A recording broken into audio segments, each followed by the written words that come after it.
Hey guys, welcome back. Welcome if you're new. My name's Norma. This is my channel and I'm back. We've got some new stuff again, but nothing I haven't already said I want to do. So we're just going to jump right into that, like just diving in heads first. Head first. Anywho, welcome to Mama's Got Opinions podcast. I'm hoping that's what this is turning into. It might just be a YouTube podcast thing, but we will see. So I'm really excited. I've been wanting to do this for a while. I've planned so much and there's still a lot to learn. There's still a lot of research to do, but I've got kind of a script going. You know, I've got the general, I just want to sit here and talk idea going. And so we're going to sit here and talk. So I've got my script laid out and we're jumping right in. My first little segment I got, ooh, I said segment. Am I a podcast yet? Guys, I need help. Anyways, my first little segment, I'm calling it Pop Culture Vulture. And basically, you know, I thought it was funny, the Demi Lovato thing with the Diet Culture Vulture. We're going to jump right in. This is just where we're just going to talk about, you know, different things going on in pop culture, YouTube drama, cool things I see on the Shade Room, you know, just whatever in the pop culture world that I want to talk about. So today we're talking about Teen Mom. I listened to the Coffee Convos episode with Devoyne recently. If you didn't know, that's how you say his name, Devoyne, Brianna's baby daddy. And I had a lot of interesting thoughts because of it. And I'm just going to kind of summarize a lot of my thoughts. I want to preface, whenever we talk about anything in this segment, we don't actually know these people, duh. And so what we're talking about, we're just going based off of what we're seeing. So that doesn't mean that it's true, you know, we're putting allegedly right here in the beginning of it all. But we don't know what's true and what's not. So my opinions are based off of what I'm seeing or hearing on social media. That being said, I honestly am inclined to believe Devoyne because there are a lot of things that Brianna does that just don't make much sense. She talks so much, and even up to recently, about how Devon can't be trusted because he's always messing up. He's always finding a way to mess everything up. You know, it's she's always just talking negatively about him. But it's so interesting to me because when she needs him, he's perfect and fine and capable. You know, he would pick up Nova, was doing it for a while until that day he forgot, and then it was oh, heck no. But then she goes and forgets. But when she forgets, doesn't apologize to him, doesn't acknowledge, just, oh, wow, I gave Devon so much crap for this. And that's cool that you're acknowledging that, but keep it going, you know, get to the finale, get to the finish line, you know, you need to apologize to him. You need to acknowledge the fact that you overreacted, and everyone does that sometimes. But anywho, basically my take on that, honestly, is I think that they just need to mediate and, hopefully just come to the agreement of 50-50. Let him get his daughter just as much. She needs both parents. It's gonna be a little awkward for her in the beginning, duh. She's used to always being with her mom, but also Brianna has to see the things she's doing to her daughter's gonna be able to see this stuff, and her daughter's gonna be old enough to understand you know, where she was being manipulated, or where Rihanna was kind of Brianna was putting thoughts in her head. You know, I believe a lot of what Devon says watching the show and seeing her and her mom and her sister and how they are, you know, and you see the things he says where he's she said to her, you know, she'll be are you sure you want to go to your dad? Are you sure? Or hey, I know you're going to your dad's tomorrow, but Stella and I are going to do this. Do you want to go do that? You know, and cancel on him. And it's just she's going to get older. She's going to see that stuff and be Mom, why would you do that? You know, right now she's too little and it's just a little uncomfortable. But she's going to get old enough to be what the heck? A situation with his mom where it was are you excited to meet your grandma? And she's I know my grandma. You know, and he's she's 8. She's seen my mom plenty of times. My mom does her hair. And stuff. It's just stuff like that. But the reason I brought this up is because there was something I really did want to talk about that I think he mentioned in the podcast, or it may have just popped into my head that I heard someone say before. So I don't want to say it's him for sure. But was that they don't like Black people, or that there's kind of a judgment, you know, or a negative connotation to them in their eyes or whatever. And I can kind of see this. And the reason I say that is because you have Devon, somebody who is Devoyne, somebody who's trying to play an active role in his daughter's life. And then you have someone like Lewis. And if you watch the show, You know what Lewis is like. If you don't watch the show, like, he just comes, asks Brianna for money, disappears. Comes, gives her an STD, disappears. Like, he does not play an active role in his daughter's life in any way. And I think Devon said on the podcast that supposedly he stepped up. I don't buy it, you know, because she would have been talking about that. She's talking about everything else. But anyways, my point is just like the treatment that Devon's gotten versus Lewis are just not the same. And Lewis has been worse than Devon. So it's like, what, you know, like what's going on? Like, I'm not getting it. I'm not understanding.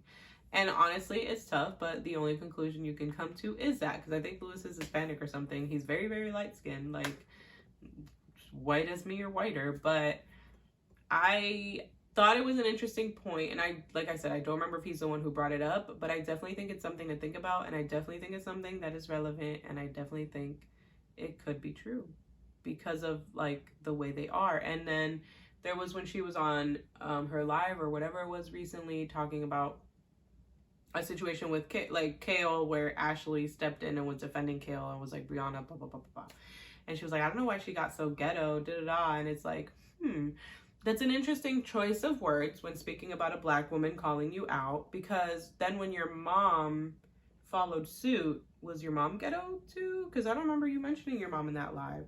Was your sister ghetto when she like hit Kale from behind during the reunion for no reason? Like, how come, you know, you're never like, oh, my mama got ghetto, my sister got ghetto? Like, where was that energy? And correct me if I'm wrong, y'all. I'll shut the heck up if that she actually did, you know, call someone that wasn't Black ghetto when they were raising their voice or voicing their opinion. I definitely think there's some truth to that. And because the issue I have, and the reason I feel like it is because people like her, where that is an issue, the favorite lines or things to say is, my daughter's Black. My daughter is Black and she has a Black father. Like, how could I be racist? My friend is Black. I date Black men. Honey. And we won't say racist because that's a strong term, but there is prejudice there. There is judgment there. There is a negative connotation with that race. And it can be there. Just because you have a Black child or dating Black men, it can be there. It can. And it often is. But anywho, with her, I feel like I was thinking about that and I was like, I have to mention that because it feels like there's some truth to that. Now, moving on to the Queen Naija situation. I'm literally going to like very quickly, just like a sentence or two about everyone involved in this situation.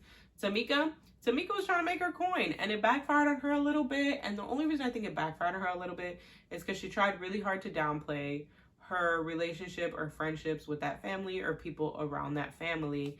And I think it was because she didn't want to seem biased, or she didn't want people to try to say what they were saying, which was, oh, you were paid off. But the problem is that she did have somewhat of a close relationship with them. That doesn't mean she was really cool with Clarence and Queen. She said she really barely never spoke to them, and I believe that.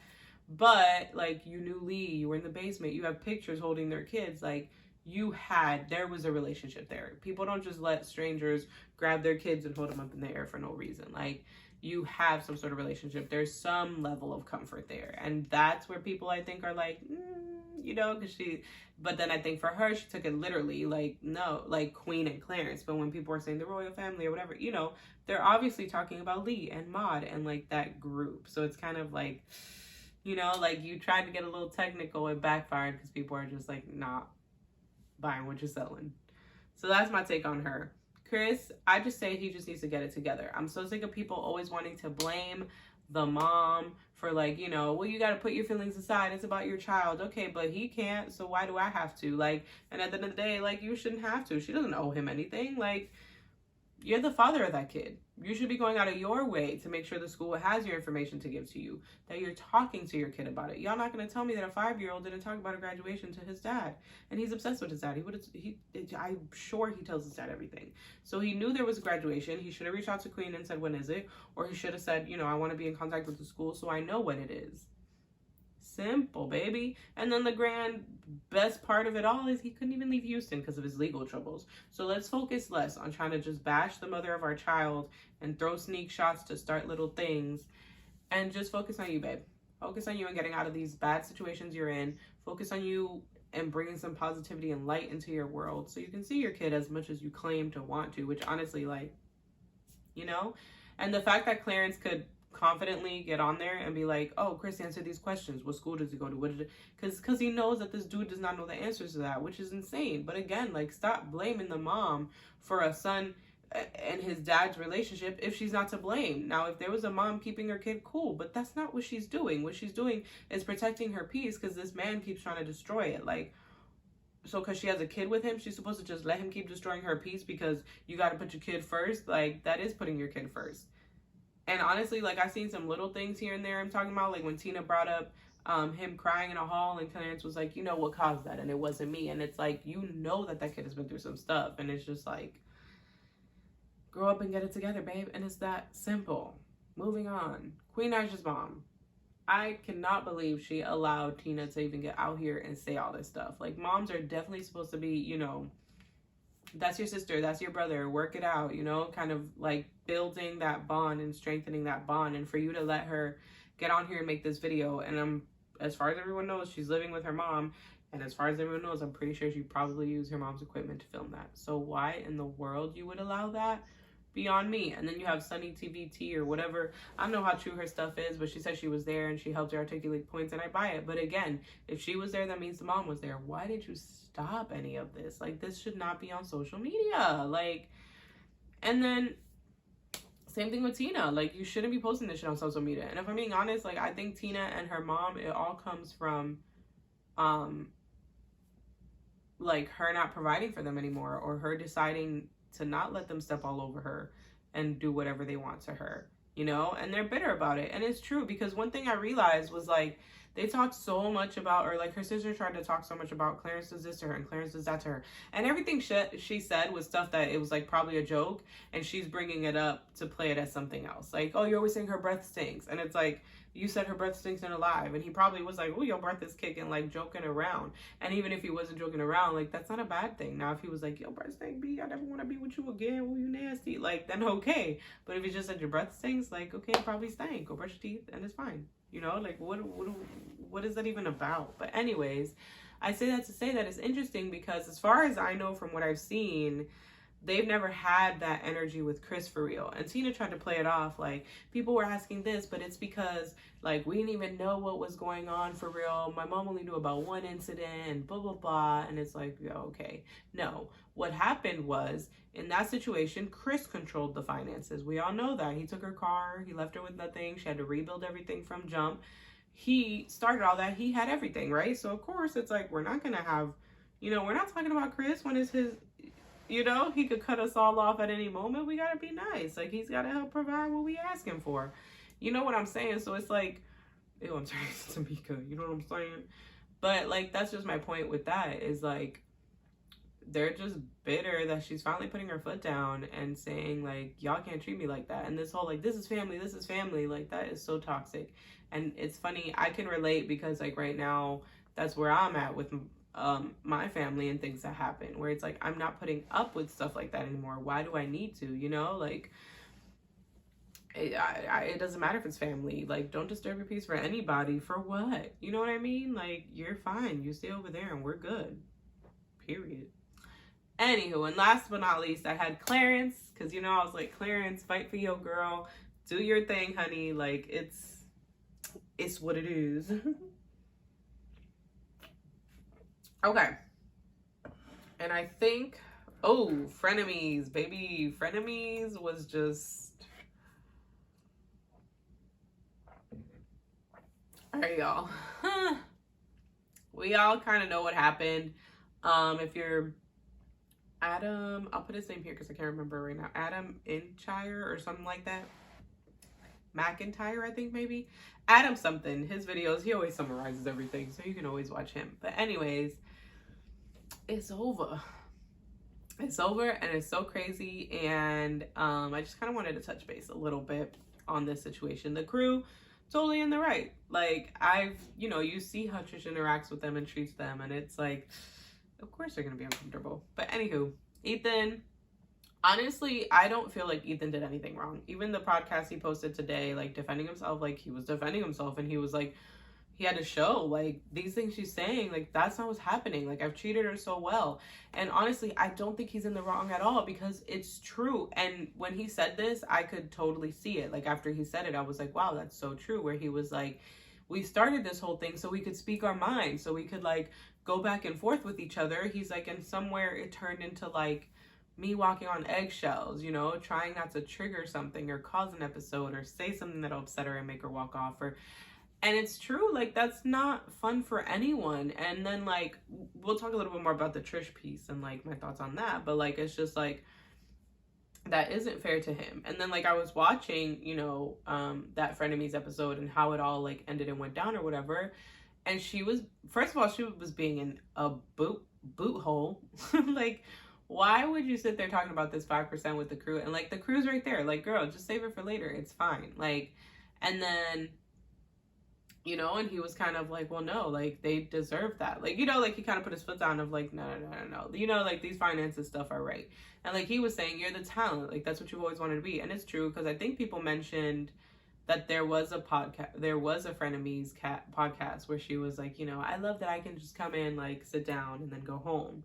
And so my thing is, it's like he said, it's like, I don't need to consult you to hire people or anything like that, because he has a production company. His production company produces this show, and she just gets paid to appear on this show when they make the episodes. So it's like, that's it. And that's what they agreed to from the beginning, right? And so I'm not sitting, and so basically, anyways, my point is to say, like, Ethan was right in all of that. And I think, like, he was right to stand up for himself. He was right to say, like, okay, like, listen, like, this is where this ain't going right? Moving on to Trisha. So we're going to preface, obviously, Trisha has a lot of mental illnesses and challenges going on right now. But, and I say this because I've seen a lot of people with either just mental illnesses in general, or people speaking up about having one of the illnesses she has or disorders she have. And I don't, like the bipolar disorder, I don't know if that's considered mental health. I don't know if it's mental health, but you know what I mean. Or diagnoses. And posting, like, you know, it's not an excuse for behaviors. It explains the behaviors, but it does not mean that you're allowed to live your life saying, like, well, I did that because of my, you know, ADHD or because of my BPD, so you can't even be mad at me. You just gotta it's like, that's not how that works. Like, you still have to learn to not treat people negatively. And I think, honestly, Trisha was just triggered by the Gabby thing. I feel like that kind of put her in a bad mood. But another thing is, too, is that's fine. If you feel like you no longer just want to be the talent, that is a conversation you have to have with him. But it ultimately is Ethan's decision. Because, like, if you started off this show as I'm the talent, like, there's so much that has to change for it to become, like, a 50-50 partnership split. And then my thing, too, is for someone to even, like, for her to even try to come at him in any way, like, he's done so much for you. Like, she herself admitted, like, she didn't put any money into the Frenemies gear. She didn't design it. She didn't, like, collab with anything. Like, it literally was just them and Hila coming up with the design and getting it, you know, ordered and all of that. So it's like, why do you, like, you know, and it's like, I've given so many ideas. And then she just ignored everything he was saying and stuck with the whole, like, I didn't say fire the crew. But it's like, he said himself, yeah, she gives ideas, but then it's like, it's up to us to execute them. And sometimes they're too hard, you know? And it's like, girl, like, there's got to be some sort of balance there. Like, you can't just, oh, I just want half of the business and I want saying this and saying that, when it's like, okay, you haven't paid your dues. You haven't, there's nothing going on here, babe. There's nothing going on here, you know? But anywho, that is Pop Culture Vulture. That was really long. Sorry about that. We are going to jump right into today's topic. It's a heavy-ish one. We're going to keep it as light as we can, but there's light at the end of the tunnel, so it's fine.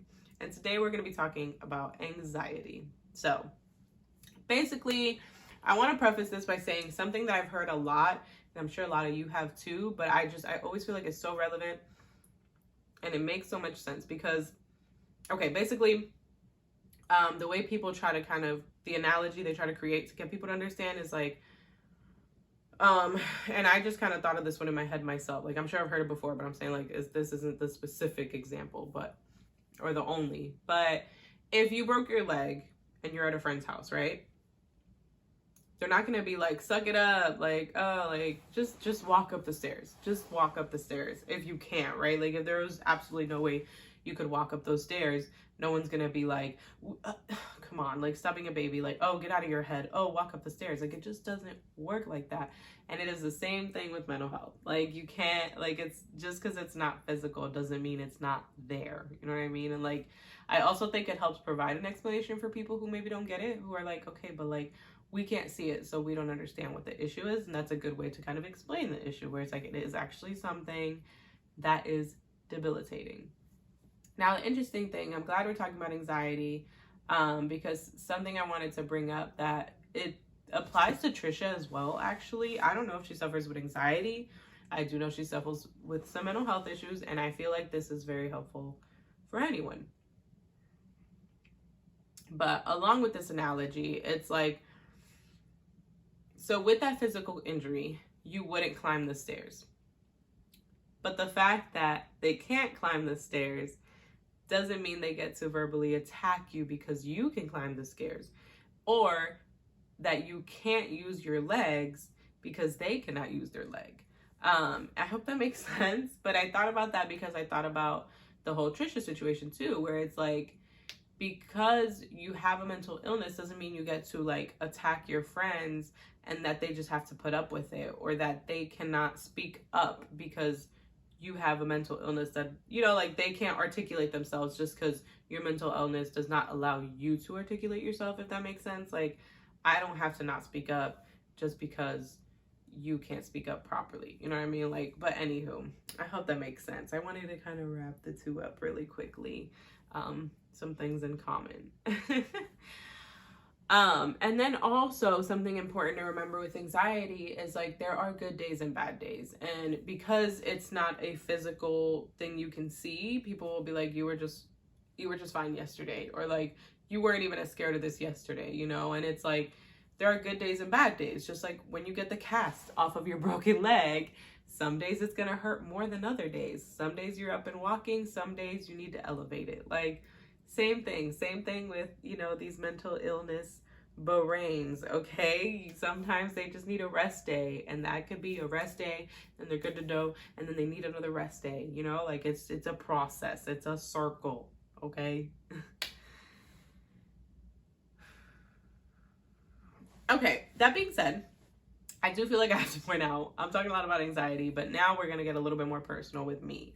I've never been officially diagnosed with anxiety, I'll be honest, but I, you know, watching a lot of people talk about their anxiety, like, you know, just Googling, like, what is anxiety, or like seeing different things about it, I can like confidently say I suffer from anxiety. I hope that doesn't offend anyone where it's like, you need an official diagnosis. And I don't know, I do at some point want to talk to a therapist. Definitely with everything that's been going on, I feel more inclined that like I need it. Just because like, up until what's been going on now, and now it's very, very, very temporary. We'll talk about what I mean by that when I say it's very temporary. But it does just make me kind of want to acknowledge and like figure out like where that comes from, or maybe if there are coping mechanisms for me in my situation and like what happens.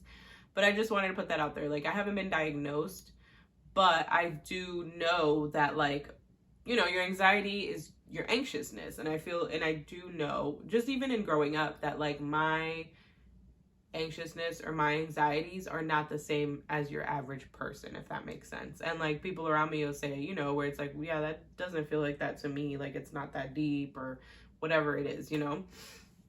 But I just want to put that out there. I didn't want to be talking about it and it's like, well, when did you get diagnosed, or like, how did you know, or whatever it is. It's like, I just kind of, in watching others, have seen, and just growing up and living and seeing how like my reactions to things were so different from others. But yeah, just growing up and seeing that, and feelings of anxiousness or stress or fear for me were much more intense than they were for others, right? And would go on for like much longer. So even when a situation was done, it would still like be there for me. It would take me a little bit longer to like regulate back. You know what I mean?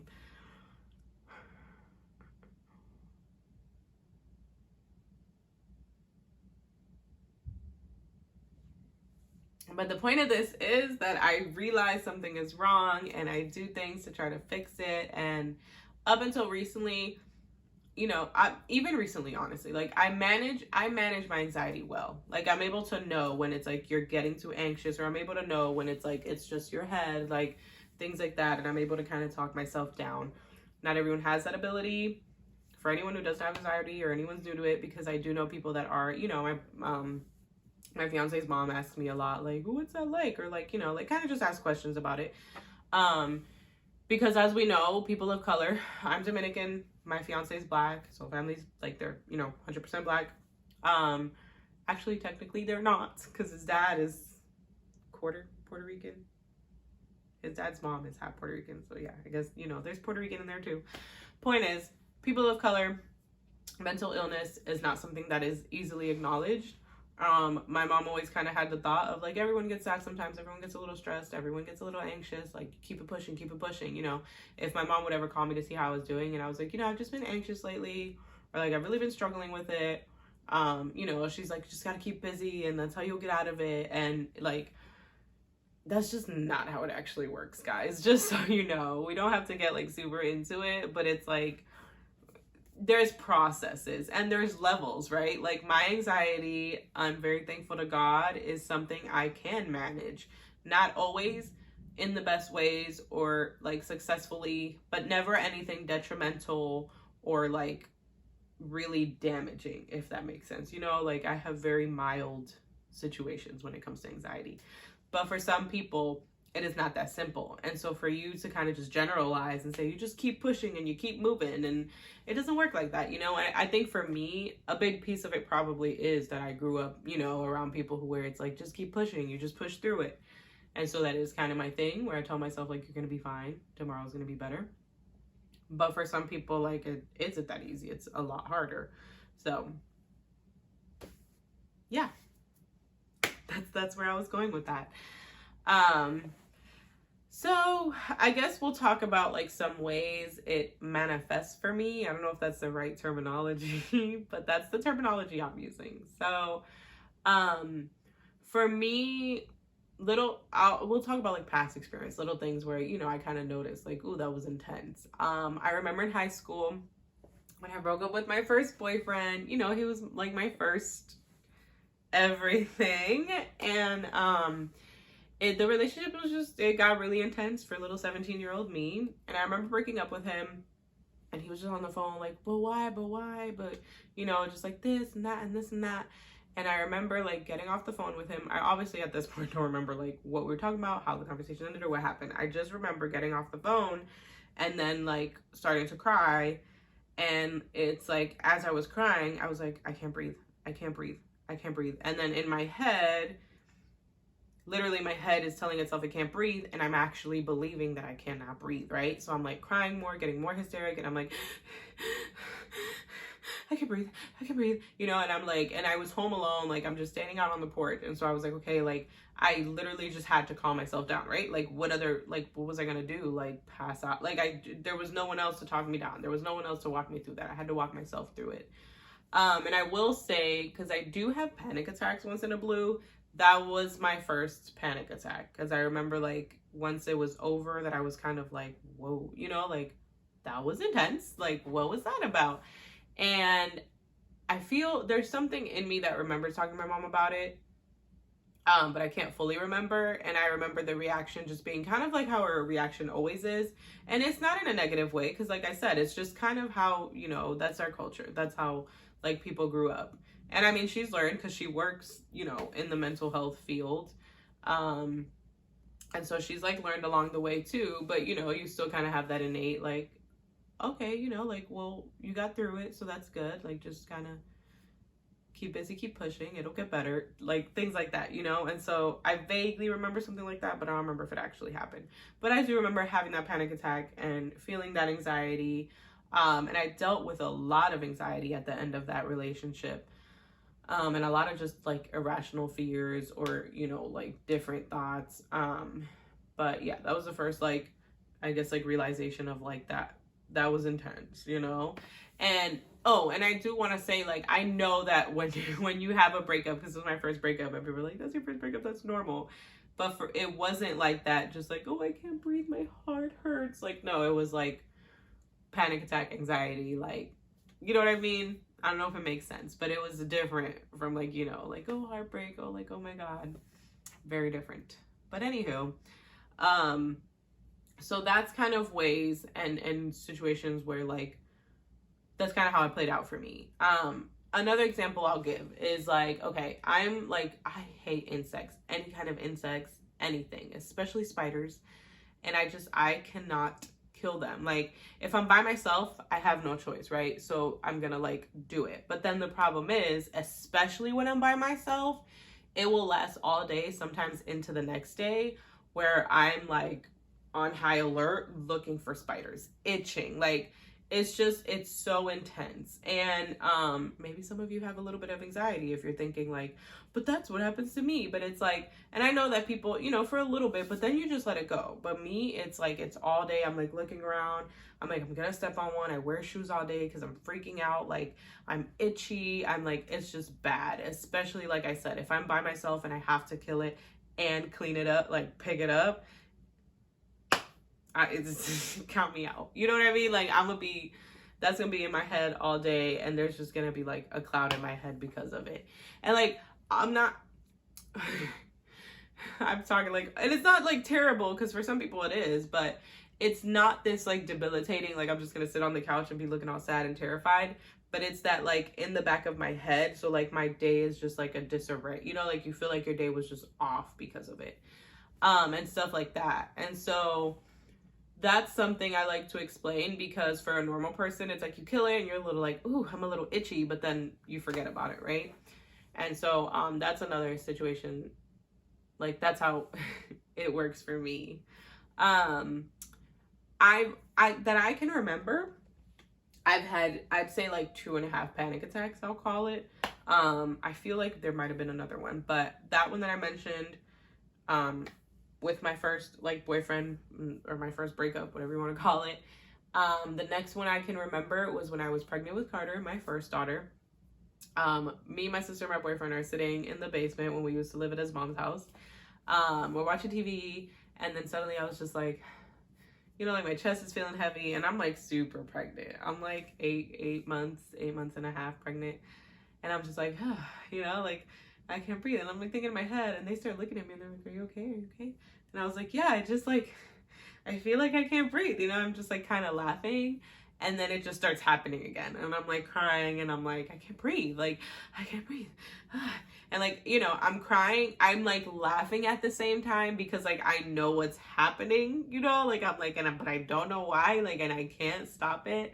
And so like my boyfriend's sitting next to me, my sister's on her phone, and it still cracks me up to this day. She laughs and he laughs.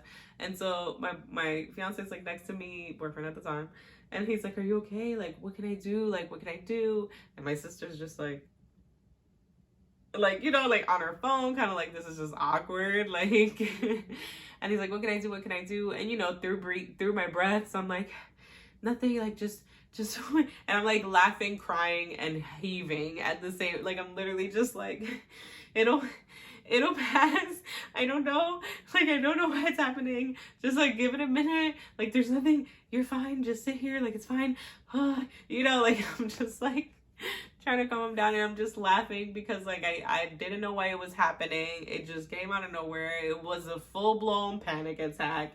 And I mean, I think it was with like the pregnancy coming to an end probably, and it was in the back of my head, but like at the time and even till now, it's like there was not like I wasn't arguing with him about something. I wasn't like talking to my sister about something I'm scared about. We were just sitting there watching TV. Like, everything was fine, and it just like came on. And so I think maybe like the back, you know, like unbeknownst to me, my brain was running 1,000 miles an hour and was just like, oh girl.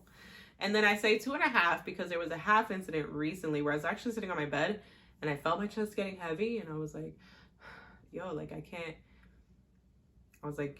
breathe. Like, this is happening. And so then I was like, you gotta breathe. You know, like I started in my brain, because what always ends up happening to me is I'm like, I can't breathe.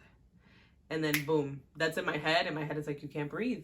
you can't breathe. Norma, you can't breathe. And so then I'm like, oh my God, I can't breathe. And then I'm thinking I can't breathe, you know? And so that day I literally just like, I didn't even say it. I was just like, you're fine. You're fine. And I talked myself down from it, but then it like came back again. And I was just like, yo, I'm going to have a freaking panic attack. But then it went away. It was fine. Like I just kept breathing and being like, you can breathe. Like you are breathing. You are heavy breathing, you know? And that's how I combat it. So, hey, if any of this sounds familiar, try that. Like before you even say it, just instead of I can't breathe, you can breathe. You're breathing right now. You're taking deep breaths, you know? You're welcome. Hey, we're doing it. Oh, crack my leg. But yeah, those are panic attacks. I know this kind of random, but I guess that I can say like that's what comes with my anxiety. Another thing that actually while writing this script, I realized I was like, that might be part of it for sure. Or maybe like people do this and this has nothing to do with it. But I figured I'm like, you know what? I'm going to throw it in there so that if anyone does like watch this or comment, like, you know, we can talk about it together. But anywho, I play out like worst case scenarios in my head so often and so randomly and like so intense from like beginning to end to like what, like, okay. For example, if I'm driving and like I see an almost crash or something, right? Like someone in front of me or someone has to like slam on their brakes or they're like, oop, you know, like I veered off a little bit. And I'll start thinking like, okay, like what if like you were in an accident and like it flips or like you can't move and they have to get you out and like who do they call? Or like you get in a really bad accident where you're hurt and you're trying to call Cam and he doesn't answer. And then I'm like, okay, so if he doesn't answer, then I'll call, you know, my friend Liz, or I'll call mom to call his mom so they can call his brother so his brother can go to where he is and go get him and tell him so he can come to the hospital. And then like, and if, you know, like, it's just like, sorry, it'll like keep going, you know, like, and if his phone is off, and if not, I'll have to call this person and this person will come help, or this person, I can't call my mom because my mom will freak out, so I'll have to call my sister and tell my sister, like, you know, like, it's just, let me know though, let me know if y'all think that's anxiety or if some of y'all do that too.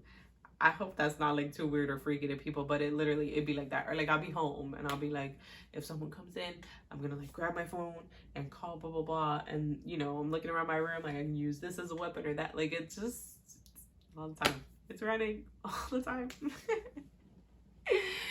Anywho, so I felt like talking about anxiety because I have had a super hard time with it lately. And actually, okay, lately it's been more intense, I'll say that.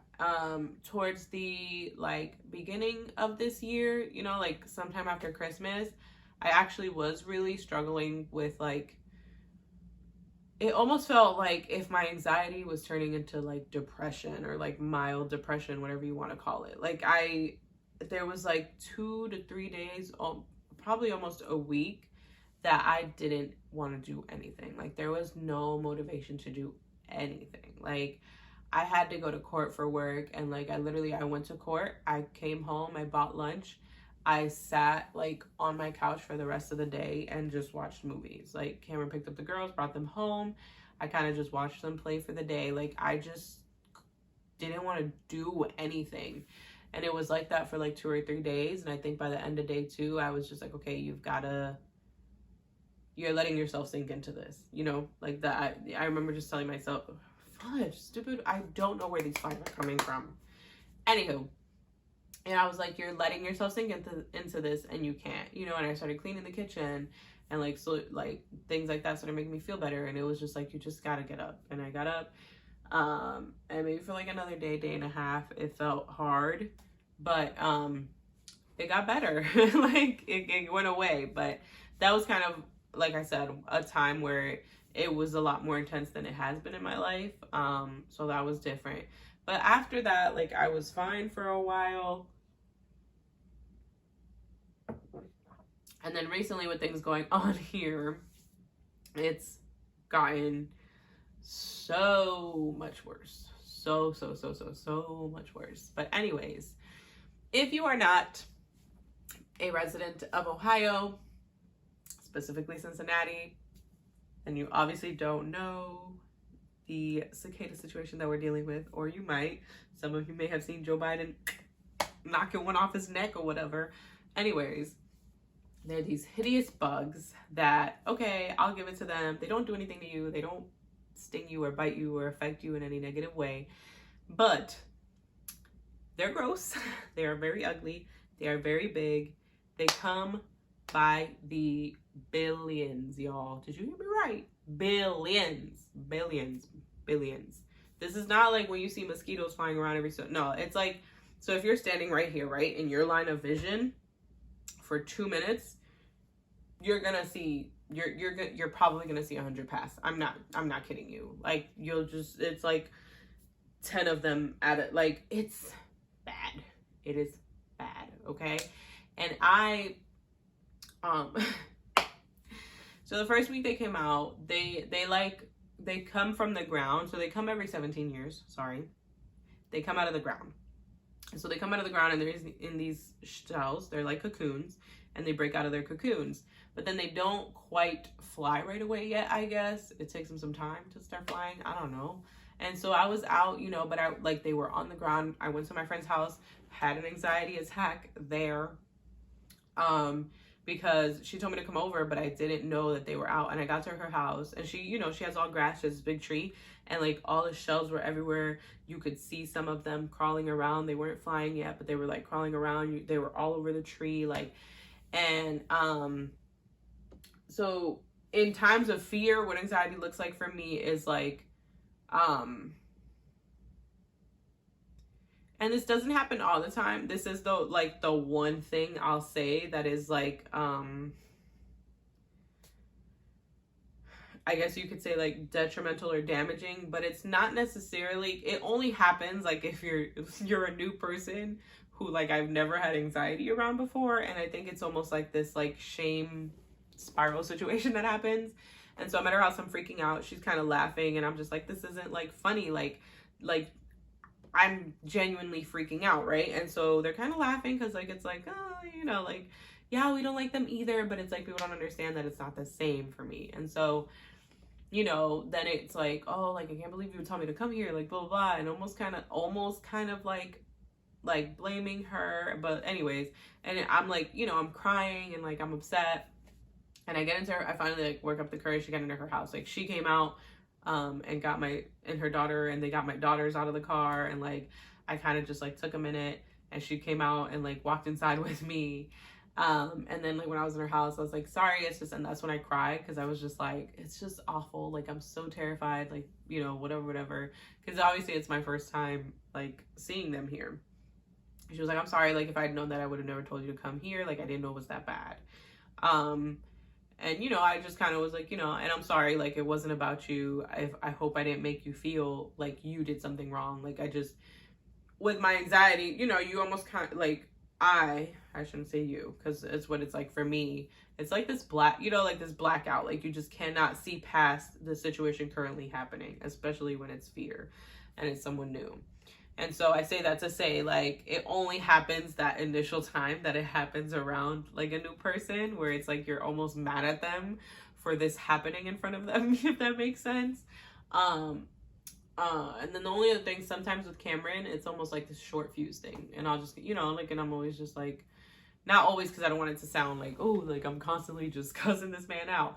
But, like, every once in a blue, you know, I'm like, I'm sorry. Like, I was just really stressed out about that situation, and I didn't mean, like, to take it out on you. And again, it's not often. Like, I do my best to, like, you know, like I said, I do my best to be aware of it, and to be like, okay, like, you're feeling like this right now, and that's what this is about. It's not about him. It's not about her. It's not about, you know, it's you feeling this way type of situation. Anywho, basically recently they've gotten worse. Like, they started flying. There's more of them starting to accumulate, and so today is technically Friday now, but it was Thursday. And so on Tuesday, I don't know how to tell stories clearly, but my fiance Cameron got a job to go play basketball in Kentucky, which is like a neighbor state. And he had to leave. So he left a week ago on like a Tuesday or something. And this was, like I said, when they were like starting to kind of fly, but you would only see maybe like one fly by you, two. Nothing crazy, nothing too hard to deal with. So anyways, he left a week ago. He ended up coming back that Sunday night and stayed until Tuesday morning of this week. And so we took the girls to daycare together Monday. I could not get out of the car. They were all over, the cicadas were all over the daycare doors. And I was just like, mm-mm. And like, he brought them with me, came home, he picked them up for me, and I stayed home. Tuesday, he takes them to drop them off, but we didn't have them ready till like 10 because, you know, he was getting ready to go and all that. So he takes them to drop them off. Now, what happens is he's like, oh, can you bring the girls upstairs? Because he had to park by the trees. And that's where, if you didn't know, cicadas, basically the way it works, they come out to mate, to have sex and make more of themselves. The boys go into the tree. They make this awful, awful sound. It's crazy loud. I'll probably try to like insert the sound right here for like a second. I won't put pictures because I don't want to scare y'all. But yeah, they make that disgusting sound all day until it's dark and they start to simmer down. And they basically make that sound because they are blind, or at least the females are blind. And the females are the ones you'll see crawling and flying, trying to fly to the males. So they're making that sound so they know where to go. So them being blind, that is the problem, because they just like fall on you and land on you. And if they're flying, they'll just fly at you, like, because they don't know where they're going, right? You know, regular bugs or flies that fly, they're like, oh, whoa, whoa, you know, like they're like, oh, and they like go around you or like get out of your way or whatever. These things are just like, and there's so many of them that they'll be like all over you. Like they'll be on your arm, your head, like just, anyways. Tuesday, he had to park by the tree. So like I said, they're in the trees, and in our apartment, there's like our parkings and then like a hill with more parking. And he had to park up on that hill next to the trees, like on the edge, because all the spots were taken up there too, next to the tree. So he was like, I gotta go. Can you bring them up with me and just stand at the door with them, because I need to go to my car, but I have to get into the passenger side because, you know, the cicadas be all in the trees. You're not gonna like rub all up on the tree. I'm like, yeah, sure. So I go up with him. I'm standing there. He forgets his keys. So he goes first because he's like, let me take my bags and bring the car down. Forgets his keys. So he goes out, has to come back, get the keys, go get the car, come back, get the girls. I have to watch him 3 times go out there, and just like, he was like, whoa, like, oh, you know, and like they were everywhere. So essentially, I had gotten to a point where I convinced myself, like, you can do this. It's fine. You can do this. You can take them to daycare. You can pick them up from daycare and just come home. That's it. Like, you don't have to go out for anything else. But then that morning, standing there, watching him fend off a ridiculous amount of these bugs, like, y'all don't understand, these insects, whatever the hell they are, I was freaking out again. My anxiety went back up. Like, it literally just feels like something is like right here, like on your chest, or like just blocking that space, or just feels like it's like stuck there. And so watching him, you know, first time, I'm like, I can't do this. Second time, I really can't do this. By the third time, I was just like absolutely terrified. I was just like, there's no possible way. And so I come down, he takes the girls, and then stupidly, I wish I had done it before because it would have taken a lot of stress out of that day. Stupidly, I Google an article, because, you know, articles come out helping you kind of keep track of what's going on. They were supposed to have been here that last week of May to like maybe the first week of July. They're here for about 6 weeks. But because that, basically like the last week of May and the first week of June, the weather was like up and, you know, like it was cold one day, then we got 2 warm days, and then it was super cold, and then it was raining. It's even been raining lately. And so that kind of slowed down the process or whatever. But anyways, basically, I'm like, let me look up an article, see like how long if it's an update on how long they think they'll be here or whatever. I open up this article, and it says that this week is supposed to be the peak week. They're going to be out by the hundreds, by the thousands, like it's gonna be bad. And I was like, crap. Like, I wish I would have just kept them home with me. So I called Cameron. I'm like, have you left yet? Like, can you please just bring them home? And he's like, no, I'm about to leave. Like, we're going to be late. His sister was working and I had like texted her, and I guess he must have tried to text her for me too, which is so sweet. I think. I mean, because when I texted her, she then like texted me later, was like, hey, I left to work early. Do you still want me to pick them up? Or do you want me to pick them up? Because I didn't even ask her. I just said, hey, what time do you get out of work? And she told me, and I was like, oh, okay. But then like my friend, I convinced my friend to go pick them up. So she picked them up and then came over and hung out. And her and Cameron's sister came over and hung out, which really, really helped. But anyways, I was super anxious that day because, like I said, I was just absolutely terrified of these things. And again, it's what I say, where it's like it's not normal because I'm here with all these other people and no one, at least around me, is reacting the way I'm reacting, where it's like, don't want to go outside, don't want to do anything. My friend has been here 3 days in a row. She's come out to here, like while it's still light, while they're flying, and come to my house, right? Like, yeah, they're kind of creeped out by them, but they're here. His sister, she's going on and about her business. She's gone clubbing. She's gone this. She's gone that. She came to my house that day. Like, as far as the people that I know here, I am the only person of this pretty large group of people that is like absolutely freaking out. I kid you not. I have not left my house in 3 days. Tuesday, Wednesday, Thursday, Friday. Now it'll be 4. Like, I haven't left. I was just like, I'm not going to take them to daycare. I have to call the daycare. So they'll be like, they're not going to be back to like mid next week. But I didn't take them to daycare. I was just like, I work from home anyways. I'm just going to take advantage of that. They're just going to stay home with me. It's the peak week. Like, we'll see what it's looking like next week and if I can go out there. But when I tell you that, like, the pressure on my chest, like, the stress I had about it was so intense. It was intense. And I was crying. And then on top of that, our porch, it turns out, like, you have to push, like, the bottom of the door, because if you just close it and you look at the top, it looks closed, but the bottom's open. So they were coming into our house, the freaking cicadas. My boyfriend had called me the night before and was like, I found one, like, by the TV, and there was one on the blinds. And then, so I was like, okay, so I made a maintenance thing right away. I was like, our porch needs to be sealed. It looks like they're coming in. And then when I look, I'm like, oh my God, it's open. And there's 3 more inside. They had died, but they were like there. And I was just like, oh my God. And I start crying.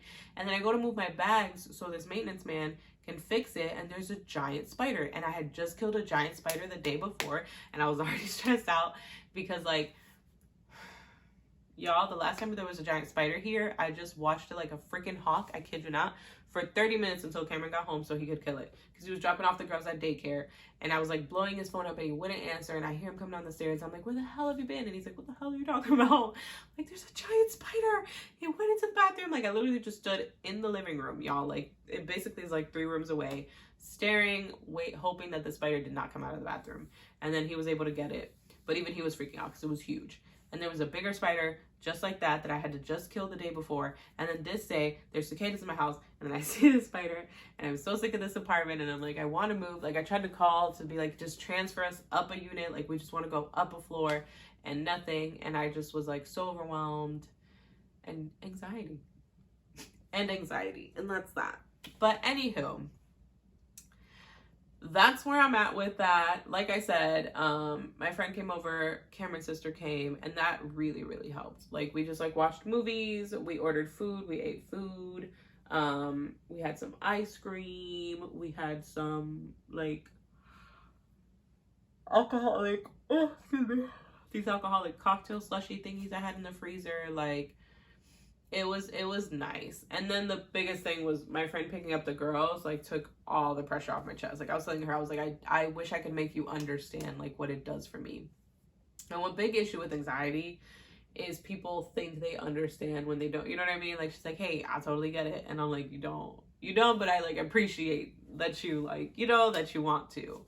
But it's not, like, it's hard to make, like, get people to see what goes on in your head, you know, where it's like, you can tell yourself, you know, that that's not as scary as it is or as stressful as it is, but that just doesn't change. Your mind is just like, that's just what it is. Same, if your leg is broken, you can't tell your leg it's not broken and it's not broken.